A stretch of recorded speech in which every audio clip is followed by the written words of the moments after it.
Fast fashion giant Shein is about to get even bigger. Over the weekend, the Chinese-owned retailer approved plans to buy American brand Everlane for $100 million, according to Puck. You thought a boycott meant a brand was already finished? Not anymore. Some of the biggest names in women's fashion are discovering something far more dangerous than a bad review. Shoppers are exposing return policies, questioning factories, challenging advertising, and telling millions why they are walking away. One controversy, one policy change, one investigation, and years of trust can collapse overnight. Today, we're counting down 8 brands facing serious buyer backlash over money, labor, quality, politics, and customer treatment. One left loyal shoppers crying, betrayal. Number 1 has regulators in multiple countries paying attention to. Before you buy another haul, another pair of jeans, or another must-have basic, check this list. Number 8, American Eagle. American Eagle probably expected one denim campaign to sell jeans. Instead, it walked straight into a culture war.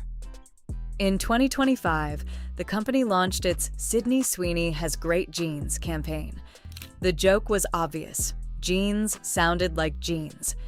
Yet critics argued that using great jeans language around a blonde, blue-eyed actress carried uncomfortable racial and historical baggage.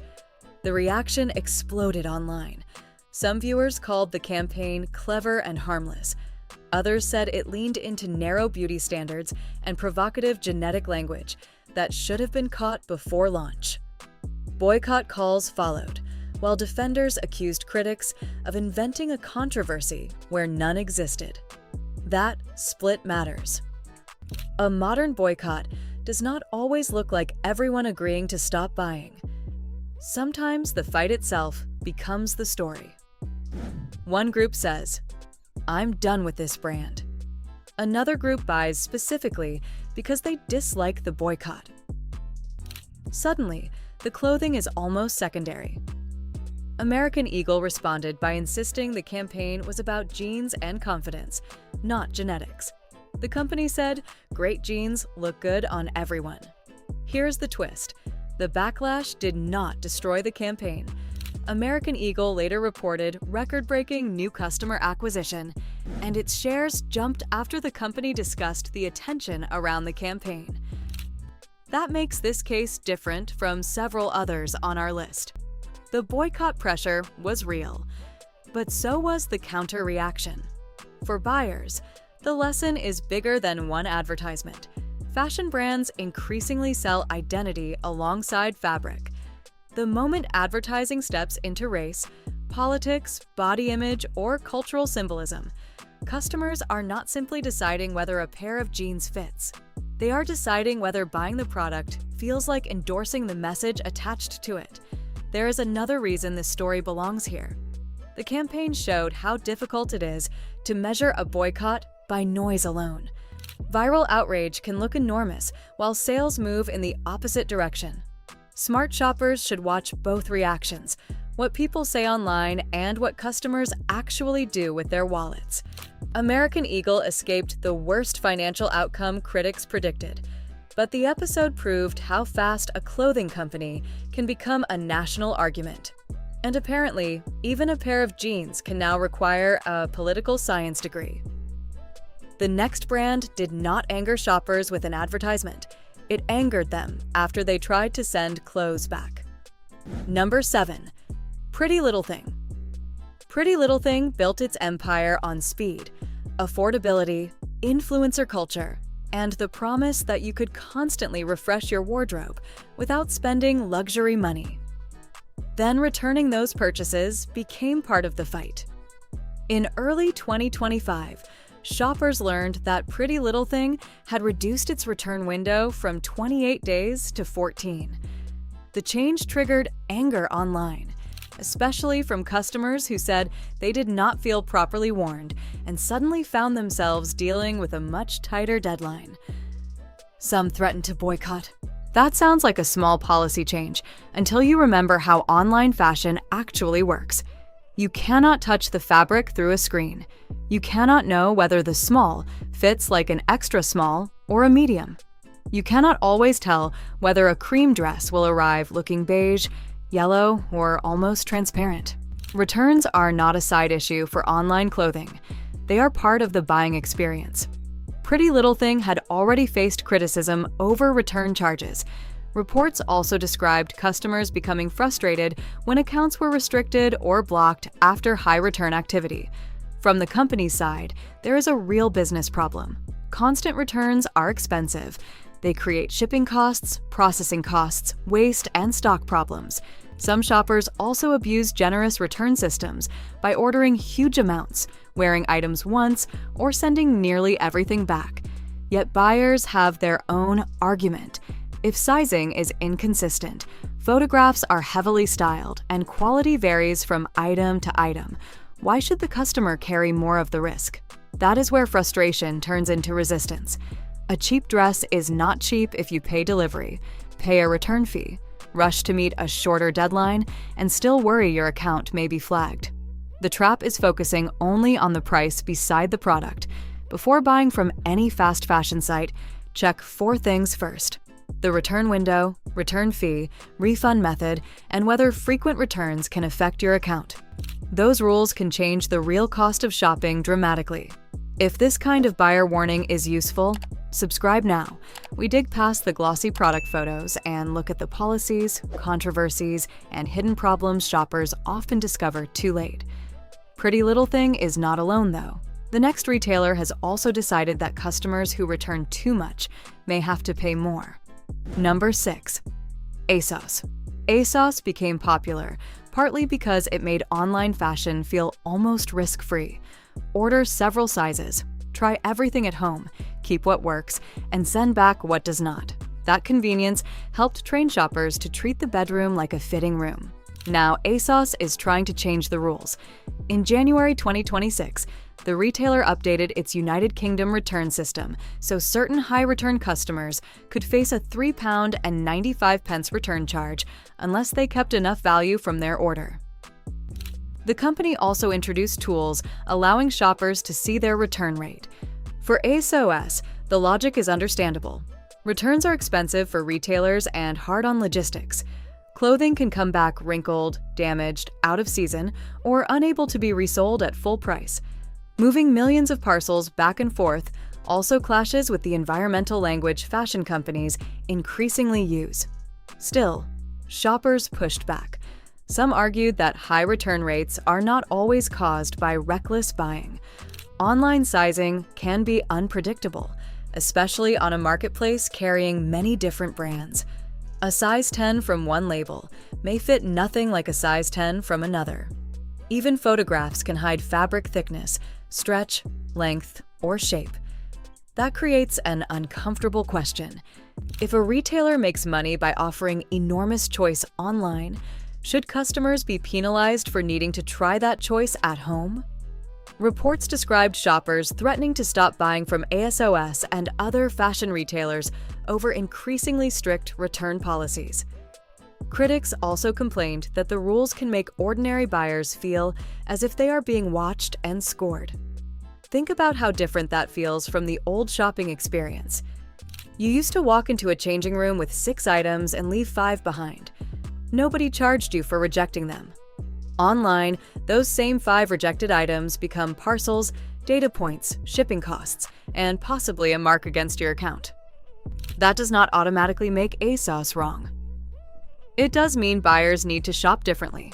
Stop treating the cart like a dressing room rail.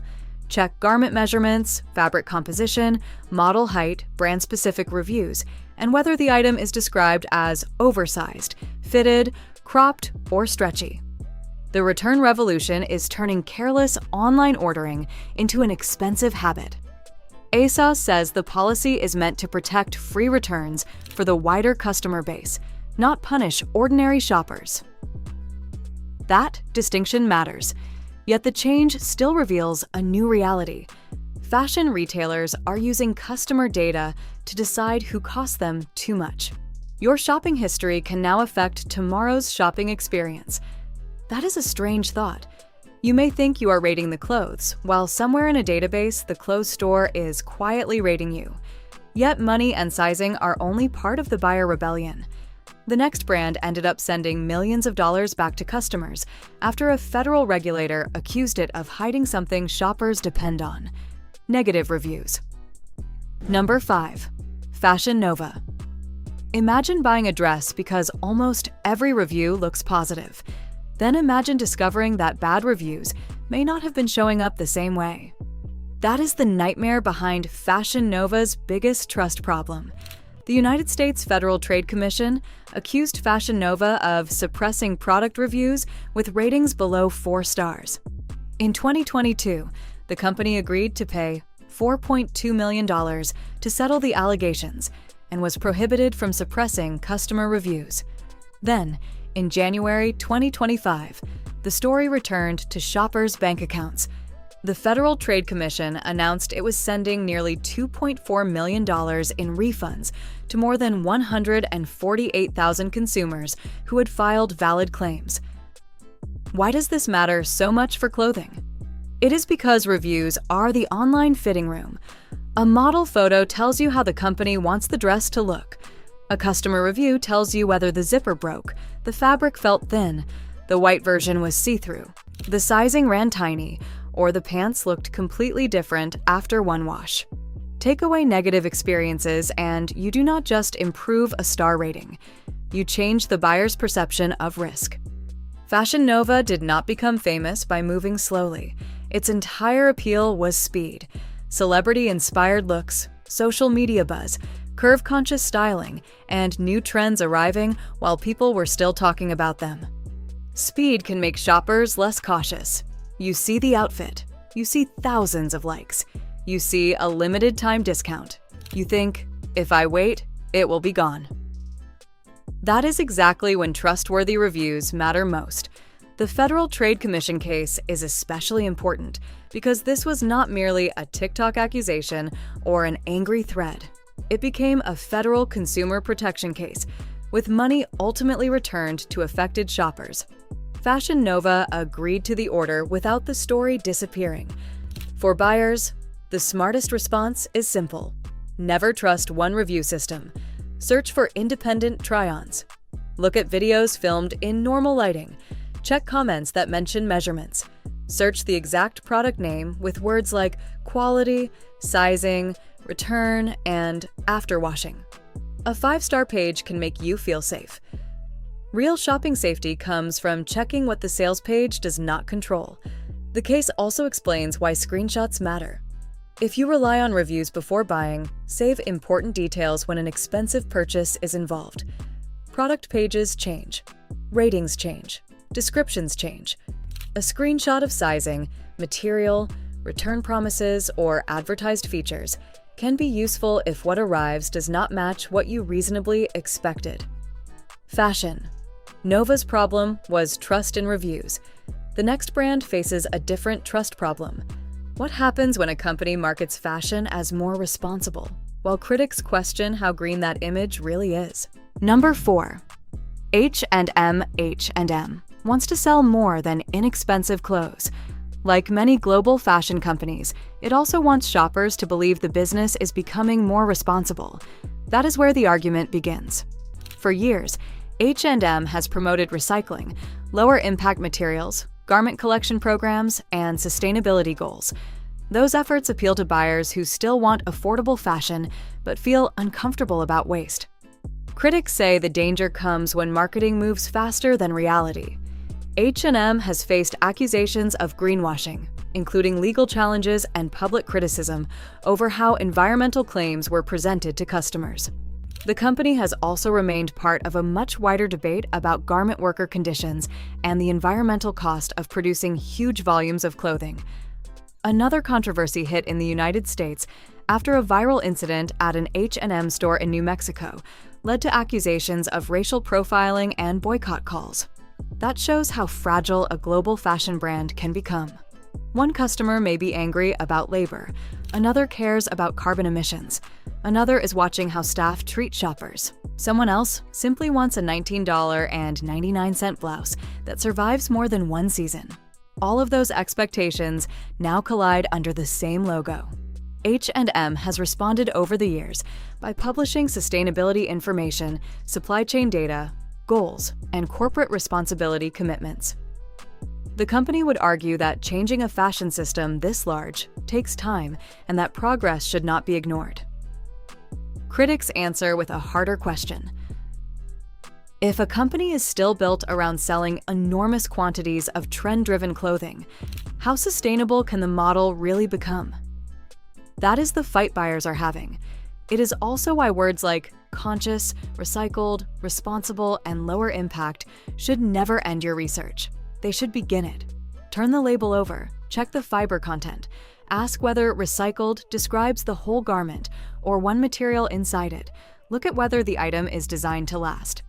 Consider whether you are buying it because you need it or because a green message made another purchase feel harmless.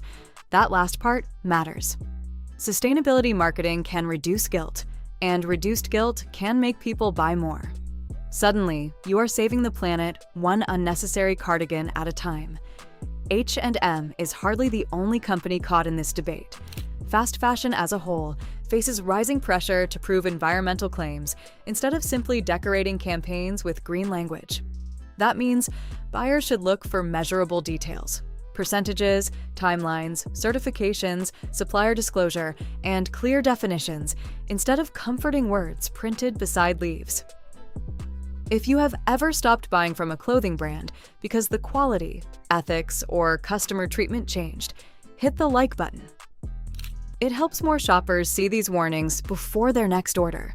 H&M still has enormous global reach. The next company's backlash feels more personal because customers believed they were deliberately choosing the opposite of fast fashion. Then Shein entered the story. Number 3. Everlane did not build its reputation on being the cheapest. It built it on being different. For years, the company talked about radical transparency, cleaner design, factory information, responsible materials, and the idea that customers could buy fewer, better pieces without stepping into the churn of ultra-fast fashion. That identity created unusually loyal shoppers. Then came 2026. Shein agreed to acquire Everlane, and the reaction from parts of Everlane's customer base was immediate. Disappointment, anger, confusion. Some longtime customers said the deal felt like a betrayal because the two brands represented almost opposite ideas in their minds. Everlane had sold restraint and transparency. Shein represented extreme speed, enormous product volume, ultra-low prices, and persistent scrutiny over labor and environmental practices. Even Everlane founder Michael Praisman publicly said he was disappointed by the sale and moved toward launching a new project. This is what makes Everlane one of the most fascinating brands on the list. The product did not suddenly change overnight. The meaning of the product changed. A plain Everlane t-shirt once told some buyers, "I paid more because I am trying to shop more carefully." After the Shein acquisition, those same shoppers had to decide whether that story still felt believable. That is brand betrayal in its purest form. Customers can forgive a bad zipper. They can exchange the wrong size. They can wait for a late parcel. It is much harder to repair a broken identity. Everlane's recent history also shows that ethical branding never gives a company permanent protection. The brand had faced earlier criticism over workplace culture and questions about whether its sustainability image always matched consumer expectations. The Shein deal simply turned those doubts into a much louder conversation. For shoppers, the lesson is important. Do not buy values from a company. Buy evidence. A beautiful mission page is not the same as independent verification. A factory photograph is not the same as knowing wages. A sustainability slogan is not a guarantee that ownership, sourcing, quality, or production strategy will never change. Companies get sold. Executives leave. Investors demand growth. Materials change. Suppliers change. Your loyalty should be allowed to change too. This should also change how you think about premium basics. Paying more does not automatically buy stronger ethics, better fabric, or longer life. Sometimes it buys branding. If a $40 t-shirt and a $15 t-shirt are made from similar fibers with similar construction, the expensive story around one of them deserves examination too. Everlane proves that shoppers are no longer boycotting only bad products. Sometimes they are walking away because the company itself no longer represents what they thought they were buying. The next brand is facing a boycott campaign far more political, organized, and international. Number 2. Zara sells speed with polish. Its stores do not always feel like bargain fast fashion. The lighting is cleaner, the styling looks editorial, and the clothes often imitate runway ideas faster than shoppers expect. That polished image has not protected Zara from intense boycott pressure. The brand has faced repeated pro-Palestinian boycott calls, especially after a 2023 advertising campaign showed imagery involving rubble, damaged-looking sculptures, and wrapped mannequins. Critics said the visuals resembled scenes of death and destruction from Gaza. Zara said the campaign had been conceived and photographed before the October 2023 war and was intended to show unfinished sculptures in an artist's studio.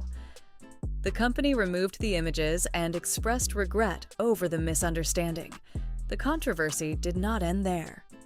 In 2025, the Palestinian-led boycott, divestment, and sanctions movement officially endorsed a grassroots boycott campaign targeting Zara, criticizing its business ties and expansion in Israel. Whether viewers agree with that campaign or reject its claims, the consumer reality is undeniable. Zara is now part of a highly organized political purchasing fight. That changes shopping behavior. For boycott supporters, a blazer is no longer just a blazer. Spending money at Zara becomes a political act they want to avoid. For people who oppose the boycott, continuing to shop can become political too. The brand gets trapped in a battle where every purchase can be interpreted as a statement. This is one reason modern consumer boycotts spread faster than older ones. You do not need a protest outside every store. You need a smartphone, a hashtag, a list of target companies, and enough people willing to turn everyday purchases into pressure. Zara's huge international presence makes it especially visible. A campaign can move from London to Madrid, New York, Johannesburg, Kuala Lumpur, or Dubai without changing the basic instruction: do not buy. Still, shoppers should separate verified facts from viral claims. Political boycotts produce enormous amounts of emotional content, and not every post is accurate. Check who is organizing the campaign, what specific action they are asking for, what evidence they provide, and how the company has responded. That keeps your decision yours. There is another practical point.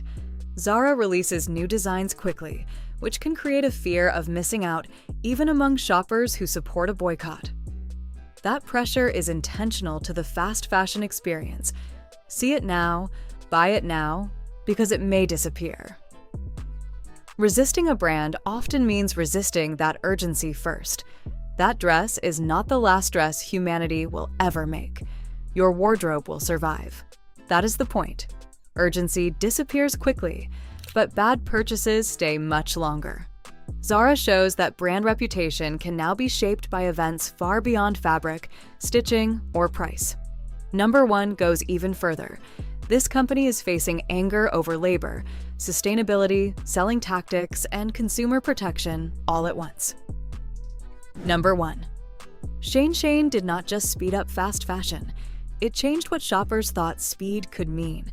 Thousands of new styles, endless scrolling, shockingly low prices, countdown timers, coupons, points, games, pop-ups, and haul videos turned buying clothes into something closer to entertainment. That machine created massive global reach. It also created massive scrutiny. Start with labor. Investigations into Shein suppliers have reported extremely long working weeks, including an investigation that found some workers at supplier factories in Guangzhou working around 75 hours a week. Shein has said, It audits suppliers, investigates violations, and requires corrective action when standards are breached. Then comes the environment.